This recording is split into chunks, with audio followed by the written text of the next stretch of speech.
Mayam, good evening. I karigum tang thamjage government gi police chanjari karigum tang ai government mafam da mayam na su luina post to na badi hona re sai to to badi ai gu mayam government da amadi mayam da request sam to jagi nai se live se sam thajarat ban amadi kuki singna to bagi plan di matang da koi gi wakhalon da yang na khandok pase masisi yam ni wat akoi kitang serious oi lawan da dei mahan bada ojek ngarang gi laan thokraba matam matungda kuki singi oiba karamba mafam no haibadi aduda mention tawbudo ai kawre adugi lam duda attack torom matungda halakpani haiba het thinabaga keno do aina mogi video thagal yema matamda ambulance amoiramba makoina ngangbada nupi do ngangba chak ba khotpa moi smaina halakpada wamandana moi ambulance da koina do kumthan dabida ambulance da gi dum chahalena hairi ambulance da gi dum chahalle hairi bina that means ambulance da lan chakpaneba ambulance to the land is the tak padi ambulance to regadi kanagumba matana check toweroi kanagumba matana adugi keno juda kaini serious in loroi ba kaisu leitana dum hoi yare da thabo nganeba warini meitai gi jaga lalam basu yai warini nagagi mafam da lalam basu yai maram di ambulance bu lagadi mi jingje ayambana haidok nei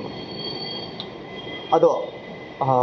ngarang si yamna sokoi bai ta yam nungai taba adu he thinabaga ahinda moin thadrok ko pathina kanda numbers lo yaure ambulance amada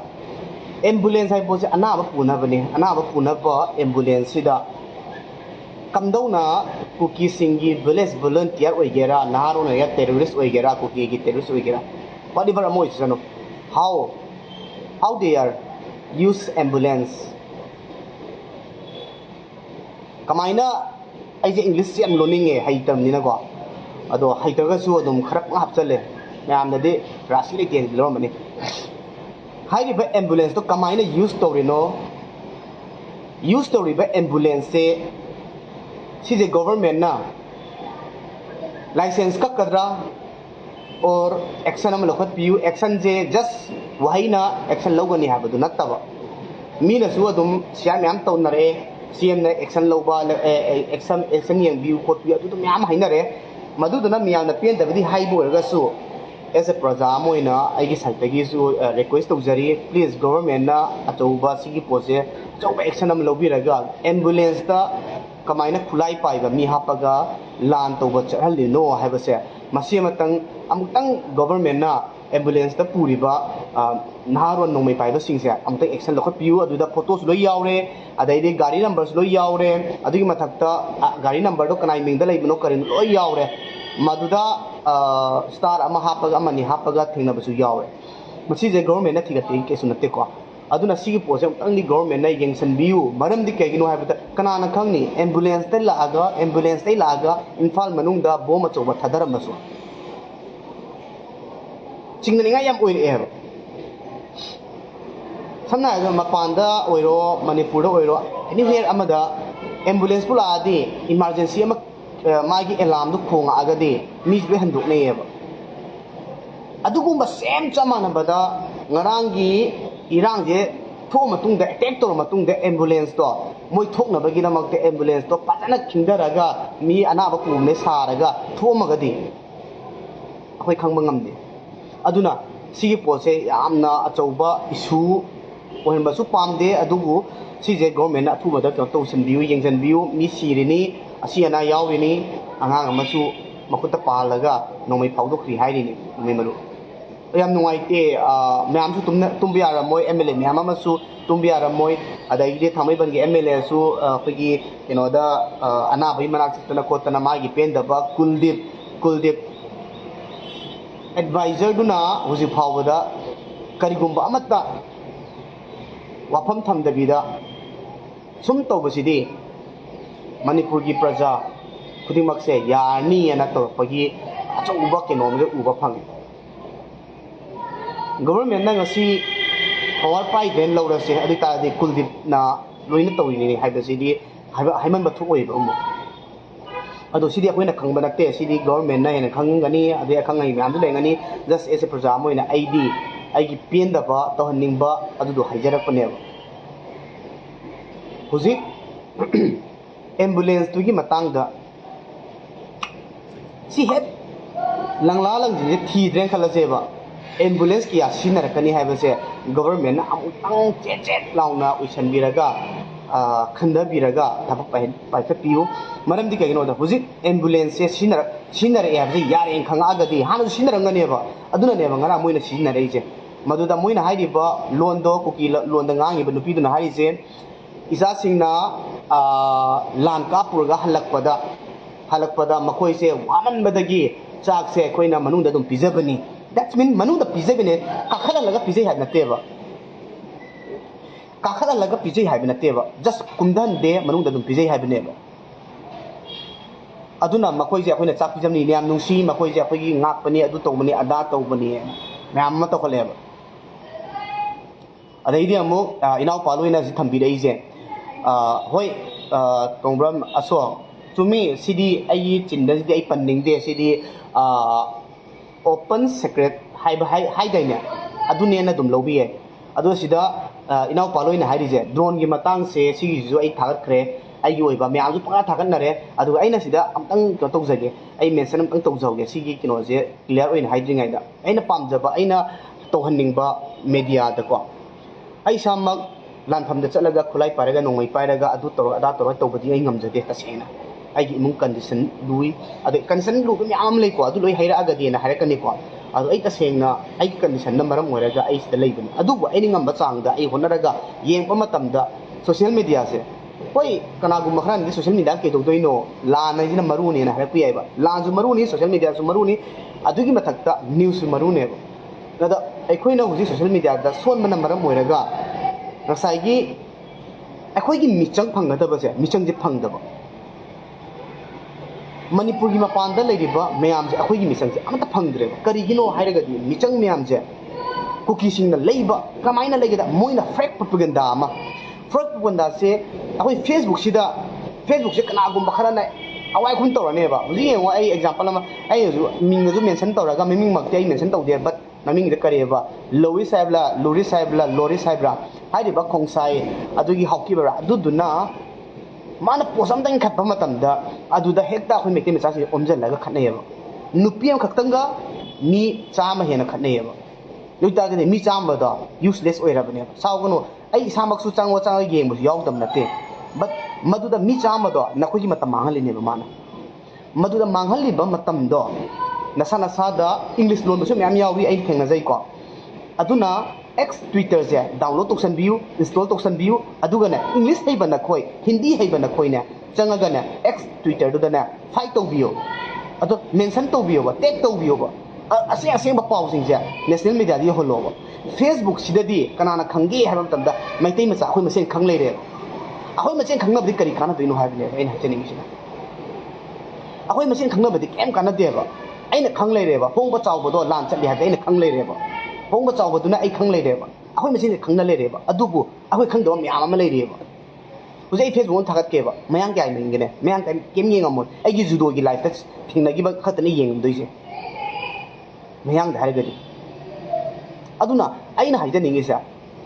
Twitter दा इसा इसागी ngамजबा चांगदा English loan भाई बसिंगदा loan बियु आई तसेंगना हाइतदना अइगी नुपि बाबुदा message थारगा सनासिसी पोसे इबिरो खोलो आना माजु इरक्तोइने माजु चिल्ले आइजु chilli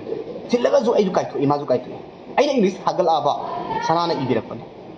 otherwise आइगी किनोदना आइगी इमानबा होगी इमानबा सिंग high तारे असम की पुल्लिबा होय ग्रुप अमा पुल्ली मैतै असम अमदि मणिपुर दा लेरिबा मैतै सिंग पुंजननबा होय यामना होनरए होनगिनेबा मैतै मदा काहलोइबा असम दा लेरिबा मैतै मिचासिंग सिना कयामते की मणिपुर की इरांग सिदा थवा यावना मोय मतेंग पांग खंगदबा म्याम दे खंग यारंगनेबा अदुना सिगी पोस्टसिदा अखोइना फेसबुक सिदा अवाई खुम तौनबगी महुत्ता कुकी नुपी मचाम खक्तंगा मैतै नुपी ओरो नुपा ओरो म्याम ओमजलगा खनबगी मुहुत मागी पोस्ट तो शेयर तौरपगी मुतने शेयर तौरकनोबा अदुई मुतने ट्विटर दा इन हाबिदो इंस्टॉल तौसनबिरो अदुदा फाइट तौबिरो अदुदा नखोय असें असेंबा पाउसिंग टेक तौरगा प्राइम मिनिस्टर दी होरगा आ मखा फावबदे टेक तौसनबियो नोइना हैत्रगने इरगा एंदा पिरोबा आई टेक थोगे आई थागतखिगे आई ज्ञान तारेको म्याम दै नाइजरिसे म्याम थागत पतलगसु एंगोंदा इंग्लिश दे इरगाने एंगोंदा पिबिरो आई ट्विटर दे अदुम टाग दम तोखतिगे अदुगा ड्रोन की मतंगदा ड्रोन से सिगी पोस्ट से इंडिया गवर्नमेंट ना ये कैसे अलाउ करता है मुझे समझ नहीं आ पा रहा है। ये कुकी लोग ने जो ड्रोन में बॉम्ब डाल के मैते का जगह में अटैक किया था, उसमें एक लड़की को मर गया, एक उसका बेटी अभी भी इंजरी है। सो ये इंडिया गवर्नमेंट अभी तक एक्शन लेने का कुछ उठा नहीं रहे, आवाज़ नहीं उठा रहे। सिर्फ हमारा मैते लोग ने आवाज़ उठा रहे हैं, ऐसे करना है, वो करना है, ये करना है, बट स्टिल इंडिया गवर्नमेंट कुछ नहीं कर रहा है। मतलब ये यूज़ कर रहे हैं वार में, ये कंट्री अंदर कंट्री में स्टेट में वार कर रहा था। इसमें क्या हो रहा था, कुकी लोग ने ये ड्रोन यूज़ करके बॉम्ब फेंक रहा था, उसमें एक जान ले चुका है, मर गया। तो ऐसे करके कितना मारना है। कुलदीप सर, मैं कुलदीप सर को कहना चाहता हूँ, आर यू मैड और आर यू डोंकी और व्हाट, मुझे कुछ समझ नहीं आ रहा है। आप क्यों साइलेंट क्यों कर रहे हैं? आप कुछ तो कुछ कर लो यार, आप तो डोंकी नहीं है, आप गधा तो नहीं है ना, तो कम से कम इंडिया के लिए सोच के है ना। जो इंडिया में कौन रहता है, मैते लोग कौन है, इंडिया में कैसे जो रहा था, ये आप लोग तो पराई वाले आप लोग तो समझना ज़रूरी है ना। ये कुकी लोग ने ये करके वो करके हम ऐसे लड़ाई कब ख़त्म करना है, ये ऐसे इंतज़ार करना है क्या हम? या प्लीज़ ये कम से कम ये जल्द से जल्द ख़त्म करने की कोशिश कीजिए। आप कम से कम आप चीफ एडवाइज़र है, सिक्योरिटी एडवाइज़र, सो आपका हक है पूरा। मैं रिक्वेस्ट करना चाहता हूँ कि आप एक बार ये लड़ाई ख़त्म करने के लिए आप कोशिश कर लीजिए, आपका हाथ में है सब, विश्वास करता हूँ। अदुना ड्रोन, वो लोग ड्रोन यूज़ करके ये कंट्री है, जैसे मान लो ऐसे लग रहा है जैसे टेररिस्ट ने किसी को मारना चाहता है इसलिए मार रहा है, ऐसे लग रहा है। कुछ समझ नहीं आ रहा है हमारे इंडिया में क्या हो रहा है। कुछ भी चलता है, किसी ने उसको ऑब्जेक्शन नहीं करता है, जो करना चाहता है वही करता है। अभी मान लो मैंने कुछ करना चाहता है ना, चलो करने दो, ऐसे ही लग रहा है हमारा अभी देश में, हमारा भारत में ऐसे ही लग रहा है। कुछ तो कुछ करने के लिए आप लोग कुछ कीजिए। ये ड्रोन यूज़ करके बॉम्ब फेंक रहा है, इसका मतलब वार, थर्ड वर्ल्ड वॉर ऐसे लग रहा है, उससे ज़्यादा ये अच्छा नहीं लगता है। सो आई हाइबो हितबा आई खरा हाइरिबा पोसे मोइदसु यौबो इसनु अदुबो अइना हाइजनिंगबदि ड्रोन की मतंग से वार एनी वार अमतदा सिनबसे इता ताद्री, बट यामना किनो तो जगह जगह खरा सिनबई वानी अदुबो मसिमक सिनरपा हाइबसे मसिदि अचौबा केनो अमनी अदुना गवर्नमेंट ना अथुमा मतमदा मसिगी लंगलाद जिंग तो थोपिदना हुजिग येंगो सोशल मीडिया दा कुकी सिंगना मैते सिंगना ड्रोन जे सिनरगा कुकी सिंग अटैक तौरे, कुकी विलेज दा अदु तौदा अदा तौना तौरेबा अखोगी ऑर्गेनाइजेशन सिंग करी तौरिगे बसिगो फाइट तौनबा मैम फाइट तौबिरो सिगुम से चे थादना खोतना अइना उदबो ओरमबी आई उतोबम मैम ओरमबी आई सिगुम मैम थादना सी तौरे अदु तौरेना सेमदना कोतना फाइट खरगु सिगुम से हम दरकार लेतब्राबा सिगुम से इउदबा अखोइ जे हुजिक से मथुन थोकपगी थागलाने, मथबाक थोकपगी थागलाने, ड्रेस होंबगी थागलाने, चाक चाबगी थागलाने, अदगिदि अदु तौबगी थागला अला तौबगी थागलाने, अदुगिनि हागदि थोना फमगाक्ता अदो पोस्ट अमा थागतपा मतमदा शेयर तौबना करमबना कानागनि करमबना कानारोय करमबना किनो तौगनि हाबसे अमता खंगद्रेबा अदैदि अमु लॉजिकसु अमता खंगद्रेबा अखोइ फत्तबा लौसिंग सिनरगा अखोइ मीडिया पाइजे हाबदि नत्ते अदुबु अखोइ जु प्रोपेगेंडा खरा हिजे हाइजबने सोशल मीडिया हाइब यादबसु म्याम लेतब नत्तेबा अदु डायरेक्ट ओइना हाइनसि हारगदि पुरा अखोइ जे अपंगबा हेना तानेबा हाइनिंग म्याम लेरेबा अइ हाइब ngam दा लेरेबा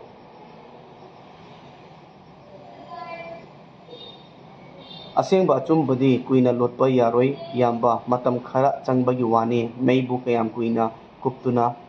thamba yaroi kuptuna thamba yaroi chume nikil luwang ngangom akoigi kaidongoida achakpa meijidi kuina thamba yaroi ba sina perman neba adu asibadi dum tholokaneba asibadi dum lakaneba akoina loisan bam loisan dagadi mi kya sihan gi se haibano koi sibo mi kya awaba tahan gi se haibano hoji awaba tanga khale ba myam se sendal lambi khangak tabi awaba se myam ware yengo wakhan nuai da bagi damakta ngasai gi mind stress to ruba ngasai gi awaba myam ma tension le ruba myam do arambaina sillaga boxing gi apoi gi fight na masil siliba poses negative comment ta pibi ba madu silise apata bada teba afaba myam ma silineba aduna afaba myam je afaba torpa matam de accept tong se adugi nung gi ata ju khangje sile wakhan du nungai re but final nu milda final to gada ban misida lan to sla pati moi final to cancel to maram di boxing du na lurak te ma koi de su makoi adui pot lurak ta badagi khutak ta moi lan chat ki ba aduna ai haijabadi akoi huji pawda maitai art defense da dum leiri maitai se akoi je dum defense kino da leiri adubu aigi message oina harigadi phangdri bawba ngaprum talakanda akoina ngaprum je makunda talakanda ma kadai de chele no khole no makun urak ina chena kanda ma namda phana borai dan adu phana bawti hotnara se sine ina jeni usina hoi si palai lai badi natte maningda wang ama lepi binina kautukta hoje amu pokhaire yam pokhaire kini continue pokhaire kini aduga sigi matang pokhai bin matang da haijage nahan joi kino haijage karigumba ichini naw singna any hiram khudimakta da nan tawdore hai kanda hukna pulap chapase chapiganu chaju chatte tasengna ko loina chatte adubu loi mai jaga ta loi aduna mai jaga si mapam khudimak se surround se padana nga lai si aduga sumaina silem ga sai ta tanda tak thok bam changi sinai han jani asi gatani akoina social media paiba madi ngasai gi social media paiba sing khara section view aduga ngasai gi english hai da singna nasagi naron phuna bading amaga mi english jinaraga loan bi khotpi taw bading amaga kino torkanda english lona tara phuna bading amaga kaido maram gi kino da twitter x da kaido bagi cookie jinga khana roi dino noi adumaina khana biu aduga government na athuba matamda ngasai gi ambulance ama jinaraga aduda dum direct maigi number do thirakanda dum ambulance dum tholai adu khudakta ai post tawjarbani hek phangbaga aduga chinaw singju mathang thiganare adu poto action to hanjaningi masigi post se mayam de engonda message thari ai nusibi dana kanagum bakhrana nangsu checkson lu khochalo na aigi life aigi punsi ipudos amadi sanami lining thauda line to sanami ta aigi dum sinajare matam yor kana ma loksan je sanu yeknabana hatpadi ai hatpadi ngamneni thajade adubu yekna daba singna ai hatkibade ai khangde aingunda ki belaite ai sinaw singna aingunda message thabirakpado thagachari ai bunu cv dana thagalakpani message tawbirakpani section mai ai to thajabigano thajab ai singa thajade aduna hoji ai sibagi ai pakatte ai siroi edu sidoino ai iramdang da ai siroi ba iram gidam ai juni ai ngam chang da hona gani adu ai ngari gumba manipur halaga di ai jodum mayam na chakli bam pham do ai chakane ya da bagi ai sida lai se ai lai gisino adu mayam na social media da ngangi khole na khanno wakhan su phawra gadi phawbi ganu phawbadi su phawbadi laite but sometimes feel amamu phawgi to ai thanduina ai si social media da sum ngang le dra hala adu ai ngam chang dum honari ngam chang dum honagi ni tawgini aduga mani ju halloi ayamba milan yam nusi yamba milan na aigunda encourage to bidana kem khanganu ko kanu ka myam am ju yawi message tharakpa adu yam thagachari ai hanjaroi adu ichin now sing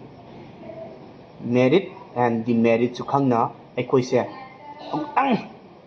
tabak je to minasi apam sagalaga ne tabak je jokno changjan minasi habse ai message pizari aduna social media da lan to basing na social media da dum tawsi nongmei da pai basing ju nongmei da dum tawjasanu amana to basu amana tawjasanu adu social media da english haitaba ama ma haitaba sing jina twitter chang kem kana teba just akoi aina ngam mi se kaino share chang share to khata repost tꯧba khatan retweet tꯧba khatan aina ngamisi ado extra hapado hitreba hapningba myam le pahabdi thokba moi atredi loi khangba khangaga asagi aina hainingi potu haiba ngamdre ucharon sudramni adu ikaiba makti natte adubu cookie singna amu screenshot tawa thagal kadabdo adu aigi post am thagapa matamda cookie singna moi group ta thagal aina wa ma heraba matamda moi group thagal aduna ne aina matam puna makta da cookie singse ayambana blog report loi tawrise ani am thingna matamda idum tawgani aduna ne ai chinau singsida nakoina cookie ga friend oirige nakoigi follower oirige nangi lambi ka ini habase kawbi no lan chatpa mi oiro huji aina aramba gi chinau sina su myam yauri aina haijabado aini mapari da su adagidi keno da su now lesem lamyam da su aina no su haire lesem chikeno da su haire ba cookie singadi yari ma makai di friend oiganu nakoina makoiga friend oiba matamda nakoi flow oina noina chaliba photo take to bode yam laiba pot amasu oiba amna khalli aduna yari ma makai di cookie singje unfriend or block papa tawbigo sina nakoigi life nakoigi punsigi kinozida lambi pakhu en lawganeba nakoina makoiga friend oiriba kai cookie ga nakoiga friend oiriba makai nakoigi lambi khujalli hadose ichini nausi please masi tangdi accept tawbiu masi aina khangbadang natte sidi logic ki was natte practical ne ai haijarise aduna sidangdi myam jina khatang khanjabiu please aduna cookie ga friend oiba sing unfollow or nasagi kino to view aduga cookie amatagi page amara thagalapa post ya please share to birakano nakoina share to raba nakoi do cookie support to ne lawe masi aina haijari se aseng bani aina cookie maron khangu bagi makoi gi wakhan do khang bani aina cookie maron do khangam jagadi makoi wakhan do khangum da biyai makoi wakhan khangu biduna ai makoi gi kino do wakhalo do phawba ngam bani khatang lorga so aduna ai sinausin haijari amana politics pusalaga politics ki meeting da yengaga congress na adu tawre ai bjp na saction ba adai di bjp nam tawre congress na chasan ba ja masi tokpiro please no politics to hayang body on dayan tawbiro sahi manga tarai matung de yeng hoji cookie da na koina support to bagi muang mami khara la ija kana gu makhara na sahi tarai matung de yeng nakwa mani infal manung da tokro nagana e vote ya phangdorige maitena vote ya phangdorige noi khangbra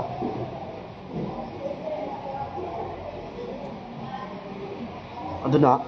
ai nikap tho ai gi mamang da